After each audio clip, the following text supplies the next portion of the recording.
Now, before we can actually get that to work, we've got to get this little persnickety thing out of the way, this little arrow. And so I'm going to show you really quickly where that thing is. It's on line 50 of the HTML. You can see right here.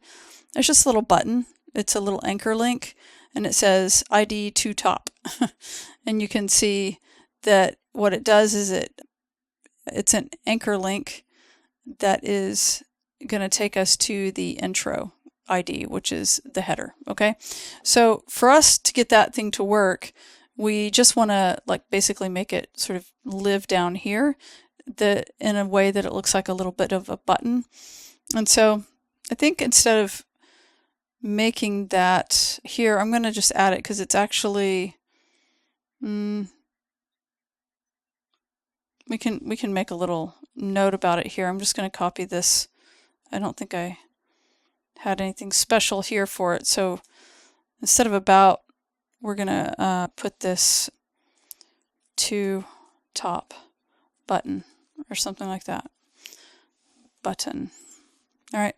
And what we can do to style that is it's actually pretty straightforward. Well, it's sort of straightforward.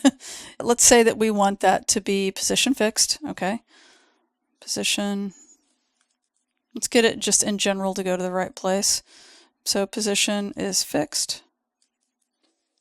Like that. And oops, I jumped the gun. I need to actually give it a selector. So I'm going to cut that. And let's make it, it's going to be the to top. So we're going to make an ID to dash top. There we go. And we'll make it position fixed. Okay, so it's fixed. Now, and we're also going to, we're also going to tell it to be top, or let's say bottom, because we want it to be relative to the bottom. In its offset, we'll tell it to be bottom, let's say about 30 pixels off the bottom of the viewport, and you can see that it moved down here. And let's make it right so that it's on the right side of the browser, and we'll also make it about 30 pixels. And then now it's in the bottom right. Okay, cool. Let's take the text decoration off. And it will work because it's on an anchor link. So we'll say text dash decoration, none. And then you'll see if you look down there, it also disappeared. We'll say, let's give it a background color. Background. You just do, oops, I didn't mean to do that. Let's try that again. Background. I'm going to do shorthand for background, and we will just give it, let's do the variable of dash dash blue. Oops. There we go. And let's give it a color of white now that it's got a background of blue. So it can be, or it could be the variable of linen. That's also an option. All right, like that. You can see that it's starting to take shape over here. Okay, and let's give it, let's say, we're going to transform it so that we want to rotate it so that it's pointing up. So we'll say transform,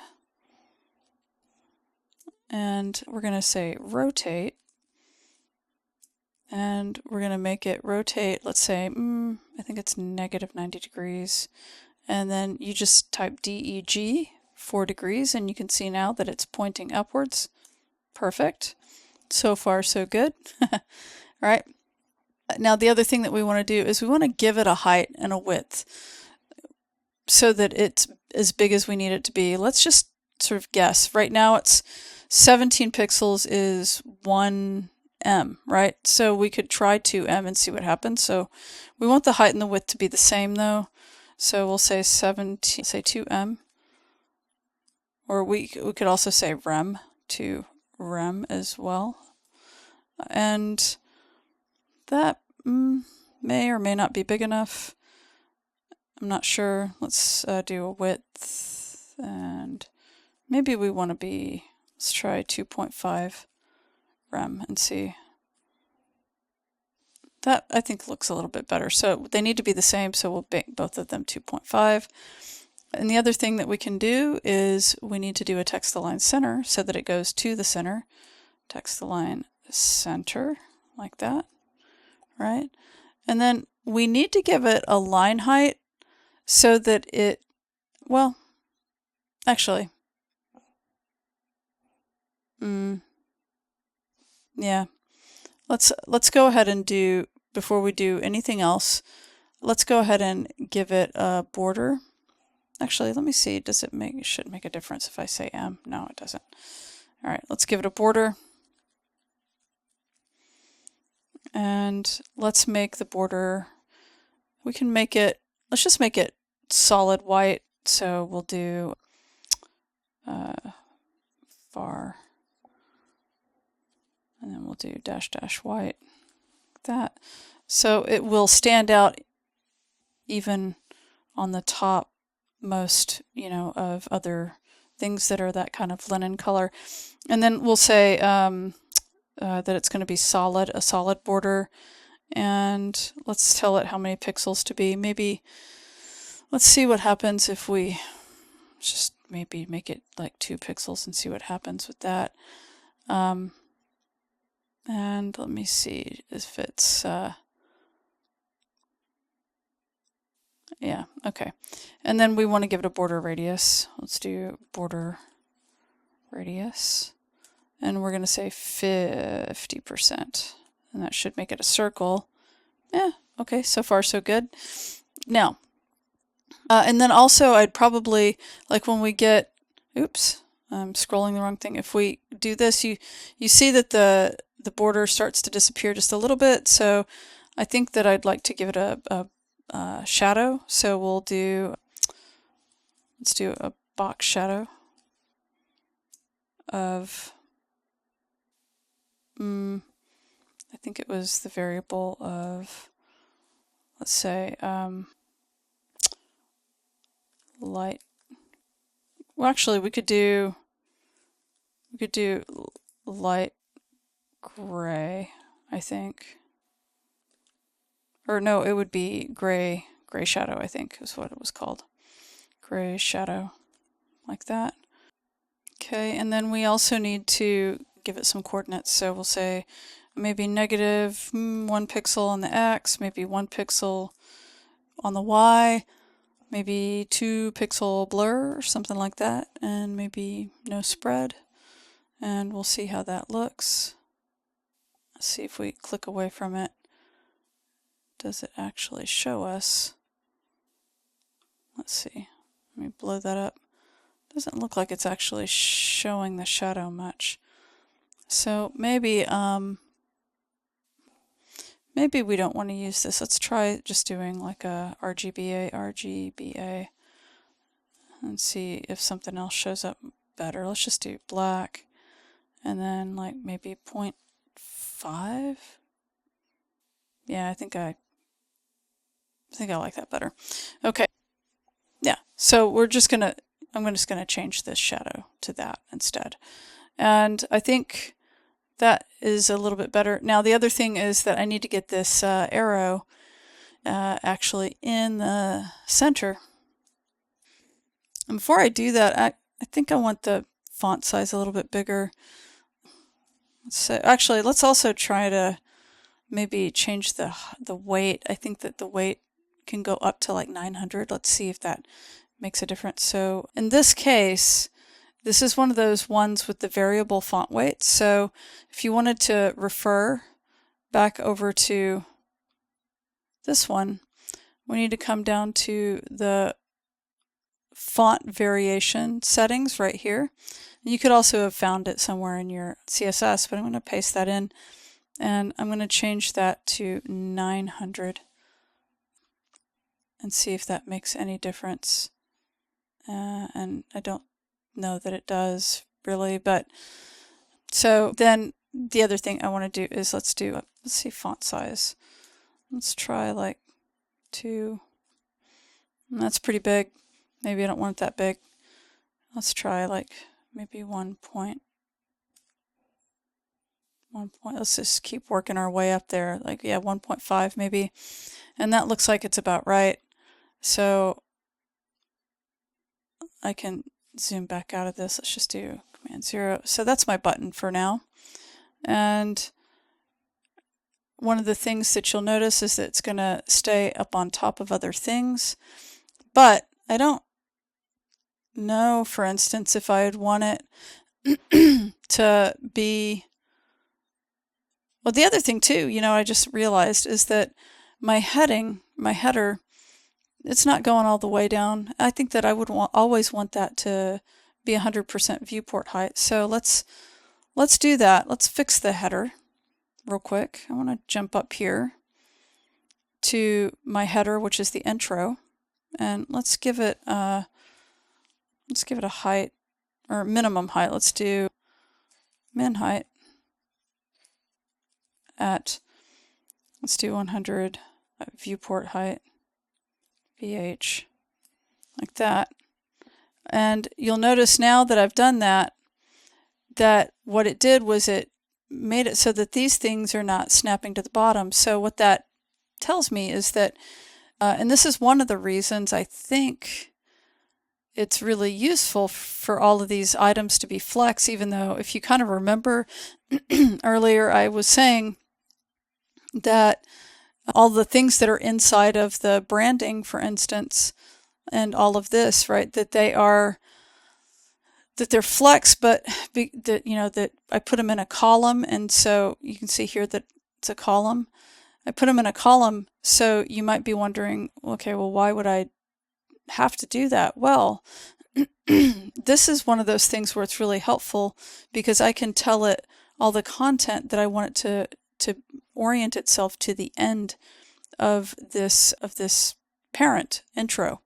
So on a lot of those where I was telling it to justify the content, like center, for instance, I can tell it instead to justify it to the end. And then that way you can see that it will literally push all of the content so that it starts at the bottom pretty much of the parent, right? Now, you might look at this and go, okay, well, this little button is great and stuff, but I don't need it to show up.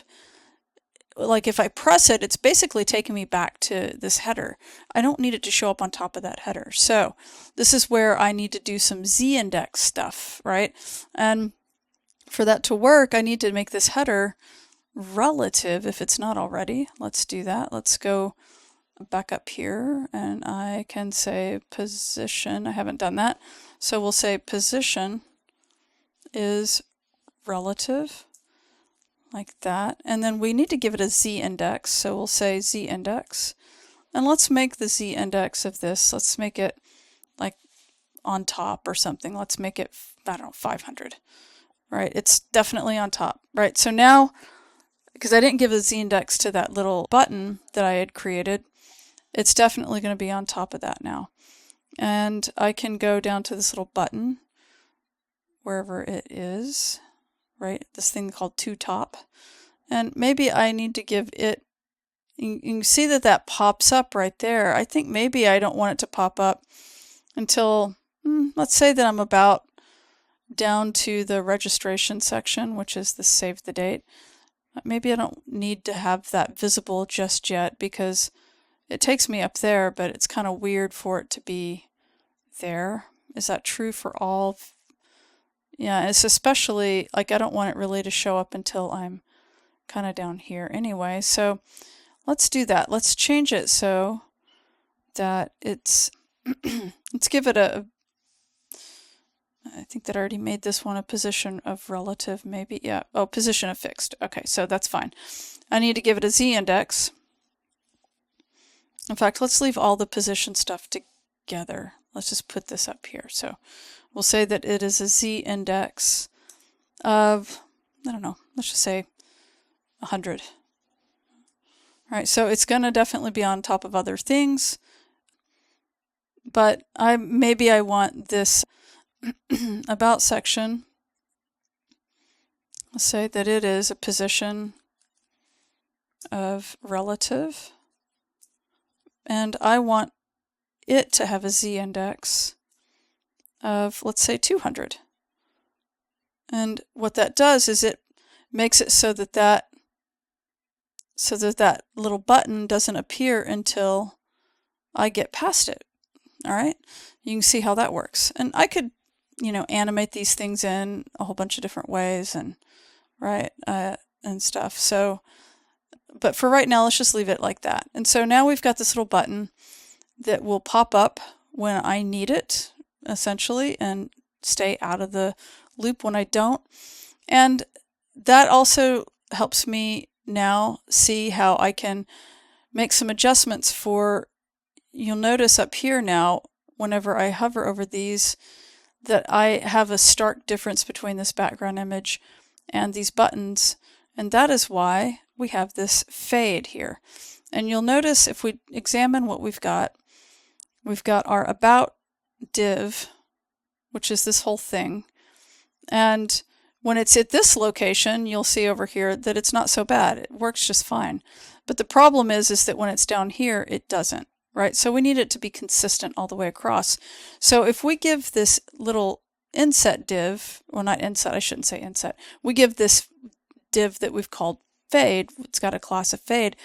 Let's give it a gradient so that the gradient just starts at the very top, it's anchored to the top, and it fades off and then just sort of disappears into transparency. To make things a little bit easier, I made this gradient, which you could do as well. You could play around with this. And I'm going to go here to Colorzilla. This is colorzilla.com. If you copy this URL, make sure you don't get the asterisk at the end. All right, so we'll copy that URL. And I can go over here. Let's go maybe over here, and I'll paste that. And it takes you to Colorzilla, and it shows you how you can copy this this particular gradient, and this gradient will pop up exactly as I needed it. And I'm going to just copy that. And you could play around with this. Like, let's say you wanted the buttons to be naturally a different color. Well, then you would have to fade this out differently. You could kind of mess around with that yourself. Anyway, so if I come over here, I can add this like so. Let's just tab that in. And now let's just come back here and see how that looks. And now you can probably see that there is a drop shadow, or not a drop shadow, a gradient there, no matter where we are. Before, when we were lower on here, if you remember, it didn't start off so light. It just, in fact, if you wanted to figure out exactly, here, I'm going to just comment this out so you can see the difference. And I will just try that again, comment that out. And then you can see the difference right here, that clearly, and if I go to undo this, you can see that it's definitely there. All right. Oh, hold on, let me undo a couple, there we go. And so that is going to allow for us, no matter where we are, to have this this tab always feel connected no matter what, right? No matter where we are in the thing, because it's always going to start with that same color at the very top set of pixels, fading out to nothing, okay? So that really does pretty much conclude what we needed to accomplish with this About section and with this little button.